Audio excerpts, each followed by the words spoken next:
Bom, pessoal, dando continuidade, né, aos nossos estudos aqui de ética geral e ética profissional, vamos ver um pouquinho ali sobre o estagiário devidamente inscrito na OAB. Esse estagiário que tem inscrição na OAB, ele vai praticar atos aí privativos do advogado, mas para isso ele tem que estar em conjunto com o advogado e também sobre a responsabilidade de um advogado, né? Alguns atos, esse estagiário devidamente inscrito, ele vai poder fazer de forma isolada. Quais são esses atos, gente? Retirar e devolver autos em cartório, né? Autos físicos aí, ainda que existam pouco, há ainda hipóteses de autos físicos.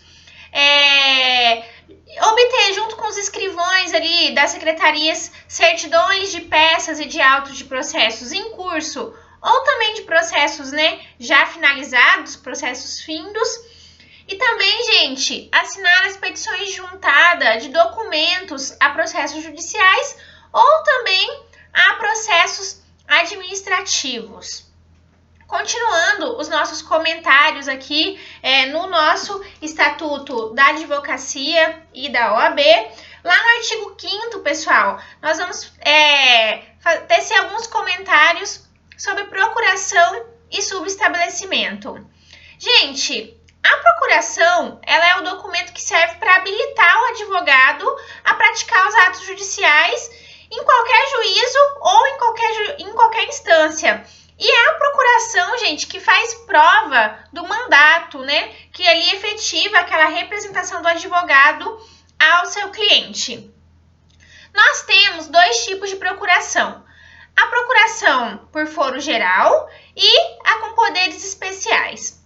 Pessoal, a regra é que a procuração de foro geral, ela vai servir ali para a gente praticar todos os atos ali em juízo ou instância ou até administrativamente.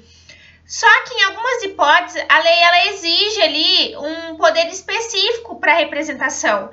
Então, nesses casos que a lei exige poderes especiais, a gente tem que fazer constar, né, na nossa procuração esses poderes especiais para que consiga realizar o ato, ok? Dentro desse artigo também, eu gostaria de destacar com vocês a questão do subestabelecimento, né? O subestabelecimento, gente, ele é um instrumento que o advogado usa para transferir o poder que o cliente passou para ele. E esse subestabelecimento, ele pode ser um subestabelecimento com reserva, né, uma espécie de transferência provisória ali dos poderes que foi outorgado a esse advogado. E esse advogado, ele continua no processo, porque essa transferência de poderes, ela é apenas temporária, ela é provisória. Esse subestabelecimento com reservas, ele é um ato que é privativo do advogado. E por isso, ele não precisa ali ser comunicado ao cliente. Mas, por um outro lado, a gente tem uma outra espécie de subestabelecimento, que é o subestabelecimento sem reservas, que o advogado ele vai transferir ali todos os poderes que o cliente passou, que o cliente outorgou para ele, para um outro advogado. Nesse caso, gente, do subestabelecimento sem reservas, eu preciso que o cliente tenha conhecimento dessa transferência de poder. Porque quando eu faço o subestabelecimento sem reservas, eu estou me retirando do processo e passando esse processo para um outro advogado, ok? Então, recapitulando, subestabelecimento com reservas é um ato privativo do advogado que não precisa de conhecimento do cliente. Ele é temporário, né? Essa transferência do poder é temporária e o advogado permanece no processo. O subestabelecimento sem reservas precisa e depende, né, do conhecimento do cliente para que aconteça. Ele é definitivo e o advogado ali original, ele sai do processo e deixa espaço apenas para o advogado, então, que ele subestabeleceu, ok? Queridos, ainda nesse assunto, eu queria falar um pouquinho para vocês em relação à renúncia, né? A renúncia do instrumento de procuração. O que é isso, gente? O advogado, quando ele não quer mais ficar nesse processo, ele vai comunicar ao seu cliente, vai fazer uma notificação, e a regra é que essa notificação seja feita pelo correio ali, né, por meio de com aviso de recebimento.